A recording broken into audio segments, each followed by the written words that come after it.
toru, fa. Find your path.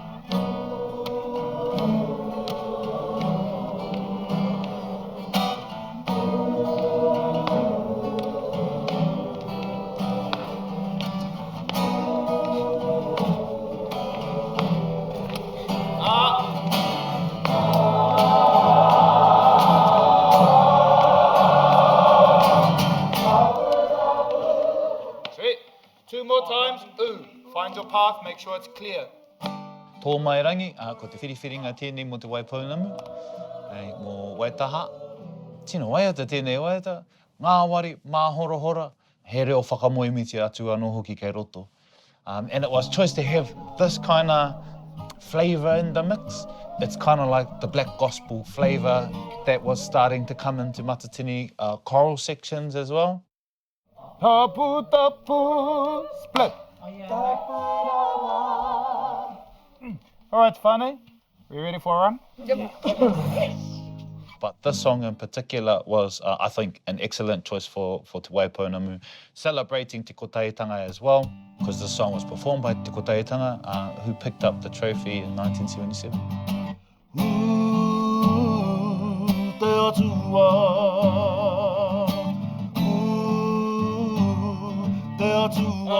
Thank you, Rob. Sorry. Thank you. Ano. And on Tōmairangi. Make me sound fresh, Mike.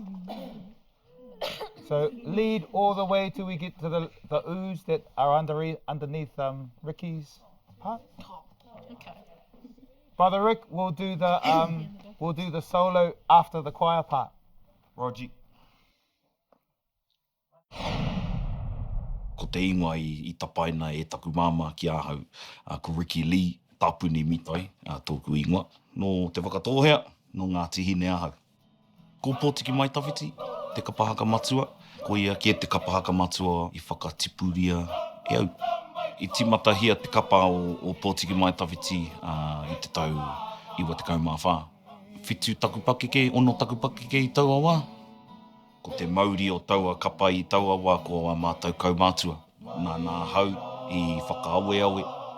Kia tūau ki roto i te kapa, kia kawe tonu i ngā mahi kapahaka. Ko rātou ki tēnā.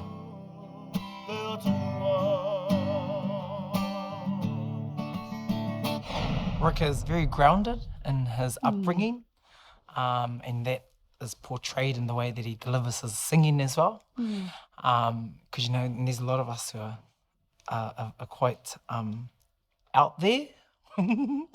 And so Rick he's just a little bit different to us in terms of how tau he is in his wairua and his āhuatanga, but he also has that little bit of a Maui Pōtiki cheeky side to him. Oh, yes. Ricky cracks me up. Only because I love his confidence, but at the same time, his humility. Aye. Oh, look, and I just go, he's a character, that guy. Tapu, tapu, tore, fa, eh.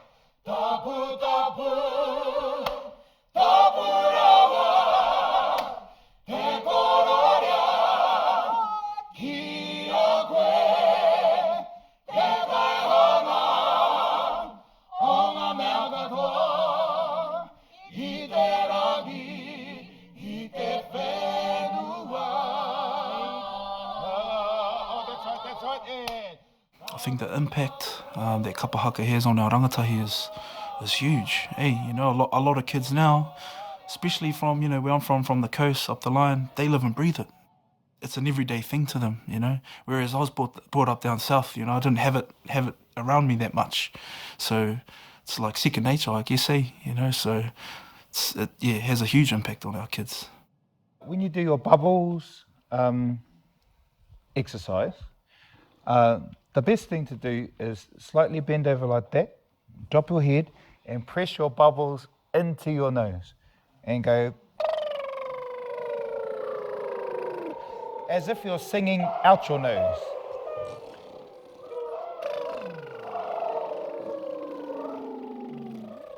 And now go Tōmairangi, tore, Tōmairangi, tore, pa, Tōmairangi. Woo! So what that does is it shifts the focus from your throat or your neck or your vocal folds into here. And so you can hit your notes cleaner. All right. Ooh. Here he is. There's quite a few leads. Should I change what's happening on the headphones, or should I just leave it how you've got it? I'm cool. Yeah. But if you suddenly do need something, just sing out after this pass. Okay. All right. Now let's bag this one.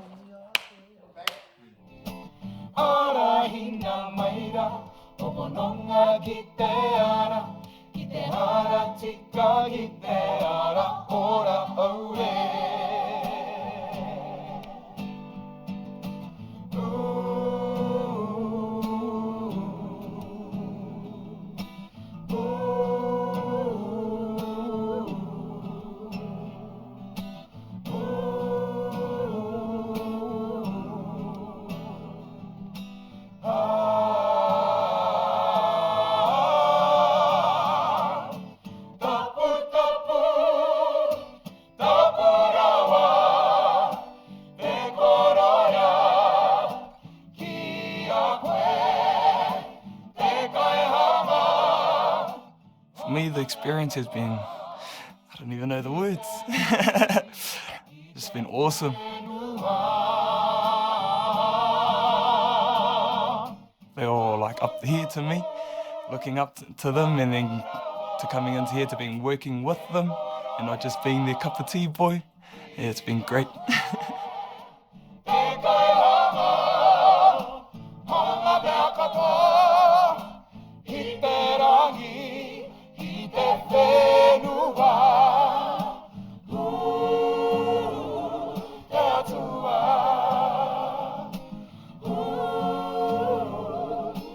Te